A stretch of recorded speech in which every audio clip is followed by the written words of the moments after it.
ఆదాము దగ్గరికి వెళ్ళి, ఏమయ్యా పండు తిన్నావా అంటే, బాబా తిన్నానయ్యా, తప్పు అయిపోయింది అన్నాడా? ఏమన్నాడు?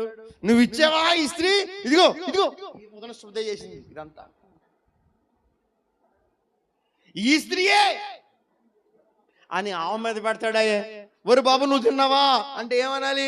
అయ్యా తిన్నాను బాబు, తప్పు అయిపోయింది, గడ్డి తిన్నానయ్యా, బుద్ధి గడ్డి తిని తప్పు చేశానయ్యా అని నీ సంగతి నువ్వు ఒప్పుకోవాలా?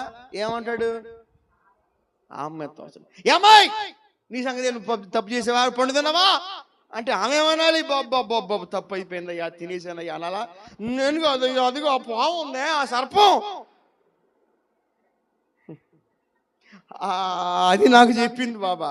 అది చెప్పింది కాబట్టి దేవుడు ఏమడిగాడు? ఎవరన్నా చెప్పారా? నువ్వే తిన్నావని అడిగాడా? అడగలా. నువ్వు తప్పు చేసావా అన్నాడు. నువ్వేమనాలి? చేశాను అనాలి.